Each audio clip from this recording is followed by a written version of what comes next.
Hello guys, welcome back to my YouTube channel Mahima Hooda commerce tutorial.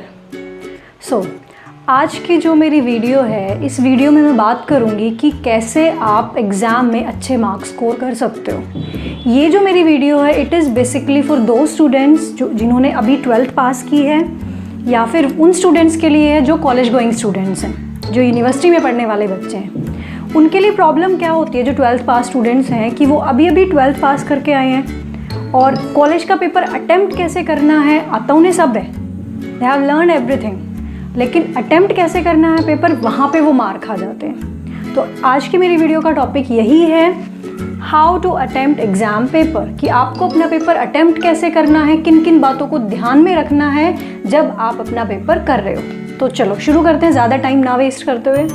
First है, write down the correct question number. सबसे important बात, अब आप कहोगे क्वेश्चन नंबर तो करेक्ट ही लिखते हैं, नहीं, बहुत सारे ऐसे बच्चे होते हैं जो क्वेश्चन नंबर गलत लिख देते हैं, यूनिट नंबर गलत लिख देते हैं, क्वेश्चन नंबर गलत लिख देते हैं। तो ध्यान रखना है कि आप कभी भी पेपर में क्वेश्चन नंबर गलत नहीं लिखोगे।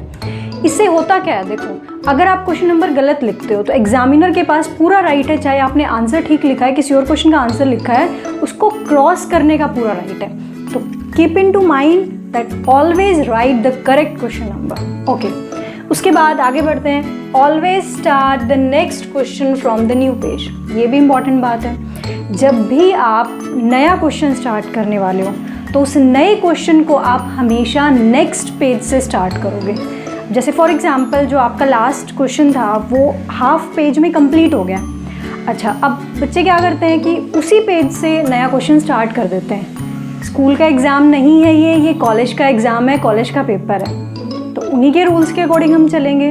रूल तो मैं नहीं कहूँगी, but it is just a better way to attempt your paper. हमेशा आपको जो नया क्वेश्चन है वो अगले पेज से, नेक्स्ट पेज से, फ्रेश पेज से स्टार्ट करना है। सबसे ऊपर proper question number, answer, then start attempting the question. Next one is time management. ये भी बहुत ज़रूरी बात है। अब जो कॉलेज में जो पेपर आते हैं, वहाँ बच्चे सबसे बड़ी प्रॉब्लम यही फेस करते हैं कि वो कहते हैं मैम पेपर छूट गया। अब पेपर छूटता कैसे है कि वो क्या करते हैं कि एक क्वेश्चन में इतना ज़्यादा टाइम वो लगा देते हैं कि बाकी के क्वेश्चंस या लास्ट के 1-2 क्वेश्चन करने के लिए उनके पास टाइम बहुत कम बचता है। तो इसलिए ज़रूरी है कि आप पहले से ही अपना टाइम मैनेजमेंट करके रखो। आप प्रॉपर 3 आवर्स का जो आपका टाइम स्पैन है उसको डिवाइड करो कि आप एक क्वेश्चन को कितने मिनट में अटेम्प्ट करने वाले हो। एक क्वेश्चन पे 35 या 40 मिनट से ज़्यादा, मैक्सिमम 35 से ज़्यादा आप टाइम नहीं लगाओगे।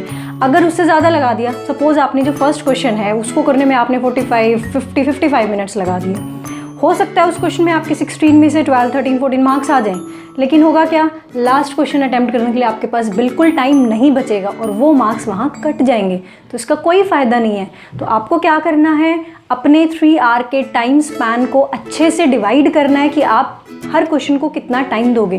बेसिकली 35 मिनट इनफ होते हैं एक क्वेश्चन के लिए, फर्स्ट क्वेश्चन के लिए 40 मिनट, उसके बाद 35 मिनट्स दे आर इनफ हैं, तो आपको टाइम को डिवाइड करना है। अच्छा जी, आगे बढ़ते हैं। Proper distribution of answer sheet.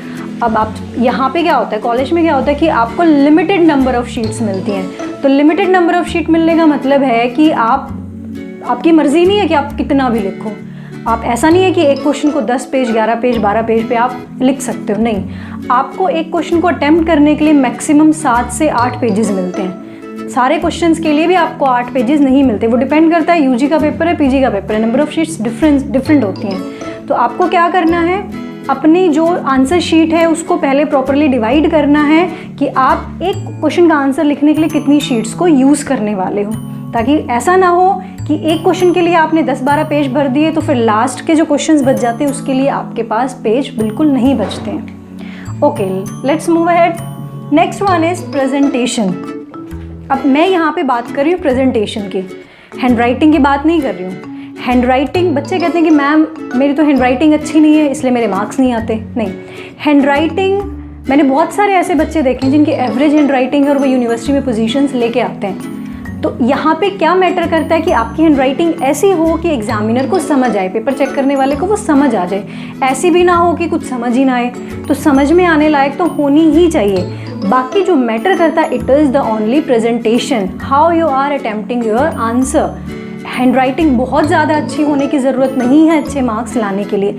आपकी एवरेज हैंड राइटिंग की हेल्प से भी you can score good marks in your exam. Next one is length of the answer. ये भी ज़रूरी है। अब ऐसा नहीं कह रही मैं कि पेजेस भरने से ही मार्क्स मिल जाएंगे, नहीं, लेकिन एक नंबर ऑफ़ पेजेस होते हैं जो आपको फिल करने ज़रूरी होते हैं। जैसे 16 मार्क्स का क्वेश्चन आता है, तो अब 16 मार्क्स के क्वेश्चन में अगर आप 3-4 पेज भरोगे तो ऑब्वियसली एग्जामिनर मार्क्स नहीं देगा। तो एक जो सेट नंबर ऑफ़ पेजेस हैं, जैसे 7 से 8 पेजेस आपको एक क्वेश्चन के लिए चाहिए होते हैं कि आप फिलअप करो, तभी आपके मार्क्स अच्छे मिलेंगे। Next one is number of points. एक तो होता है लेंथ ऑफ आंसर की बात मैंने की अभी मैं बात कर रही हूँ नंबर ऑफ़ पॉइंट्स की। अच्छा, नंबर ऑफ़ पॉइंट्स का मतलब क्या है? फॉर एग्जाम्पल आपका क्वेश्चन आया है कि एडवांटेजेस ऑफ ग्लोबलाइजेशन आपने लिखने हैं। आपने क्या किया, आपने सिर्फ 3 to 4 पॉइंट्स लिखे एडवांटेजेस के और अपना क्वेश्चन ख़त्म कर दिया। पेज आपने 7 to 8 पेजेस फिल किए। अब एग्जामिनर क्या करेगा, आपको मार्क्स कम देगा। क्यों मार्क्स कम देगा? क्योंकि आप 16 नंबर का क्वेश्चन 16 मार्क्स का क्वेश्चन अटेम्प्ट कर रहे हो and you are just writing 3 to 4 points. तो कम से कम 7 to 8 या 9 पॉइंट आपको ज़रूर लिखने हैं 16 मार्क्स के क्वेश्चन में। Next one is introduction and conclusion. ये भी बहुत ज़रूरी बात है। जब भी आप क्वेश्चन स्टार्ट करें, always start with writing introduction कि आपसे पूछा गया है। कई बार क्या होता है कि आपको क्वेश्चन की फॉर्म चेक करनी है। अगर क्वेश्चन स्टेटमेंट फॉर्म में आया है तो हमेशा उस स्टेटमेंट के आंसर से स्टार्ट करना। Yes I agree with this statement, yes I disagree with this statement, जो भी है वो आपको स्टेटमेंट के साथ स्टार्ट करना है। सिंपल क्वेश्चन है तो उसके इंट्रोडक्शन से शुरू करो। इंट्रोडक्शन के साथ साथ जब आपका क्वेश्चन खत्म हो रहा है तो आपको कंक्लूड भी करना है एक पैराग्राफ में। तो दोनों चीज़ें मस्ट है, introduction and conclusion. Last point हमारा है always attempt the short questions and practical questions first. अब this is my personal opinion, हो सकता है कोई दूसरा पर्सन इससे एग्री ना करे। ये मेरा ओपिनियन इसलिए है, मुझे ऐसा लगता है कि अगर हम शॉर्ट क्वेश्चंस को पहले अटेम्प्ट करते हैं हमारे पास इनफ टाइम होता है और शॉर्ट क्वेश्चंस जो होते हैं वो बहुत स्कोरिंग होते हैं। अगर आप शॉर्ट क्वेश्चंस को 2 मार्क्स के जो क्वेश्चंस हैं उनको बाद में अटेम्प्ट करते हो तो due to shortage of time या हड़बड़ाहट में आप उन क्वेश्चंस को इतना अच्छे से अटेम्प्ट नहीं कर पाओगे। अगर आप स्टार्टिंग में इनको अटेम्प्ट करोगे 1 पेज 1.5 पेज में आप इन क्वेश्चंस को अटेम्प्ट करोगे तो फॉर श्योर है कि एग्जामिनर आपको 2 में से, अगर आपने ठीक लिखा है तो, गलत नहीं, ठीक लिखा है तो 2 में से आपको 1.5 मार्क या 2 मार्क आपको ज़रूर मिलेगा। 1.5 या 2 मार्क आपको ज़रूर मिलेंगे। ऐसा ही प्रैक्टिकल क्वेश्चंस के रिगार्डिंग है। प्रैक्टिकल क्वेश्चंस के केस में भी यही होता है। अगर आप बाद में करोगे, you are not in the fresh mood, fresh mind. Practical के क्वेश्चंस के लिए ये बहुत ज़रूरी है कि आप उन क्वेश्चंस को फ्रेश माइंड के साथ अटेम्प्ट करो। फ्रेश माइंड के साथ अटेम्प्ट करोगे तो कैलकुलेशंस मिस्टेक नहीं होंगी और ज़्यादा चांसेस हैं कि आपका जो आंसर है, सोल्यूशन है, वो करेक्ट निकलेगा। इससे रिवर्स बाद में करोगे कैलकुलेशन मिस्टेक्स हो सकती हैं और अगर आपको बाद में पता चला कि आपको तो ये क्वेश्चन आता ही नहीं है, you have no time to attempt the theory question also. तो प्रैक्टिकल पहले करने का फ़ायदा ये है, अगर आपसे वो क्वेश्चन नहीं हो रहा है तो आपके पास सफिशिएंट टाइम है कि आप थ्योरी का क्वेश्चन भी अटेम्प्ट कर सकते हो। तो ये थे कुछ मेरे सजेशंस कि how to attempt exam paper, how to score good marks in the paper. See you then, आज के लिए बस इतना ही। That's all for today's video. See you soon in my next video. If you like the video, please like, share, comment and subscribe my channel. Thank you so much.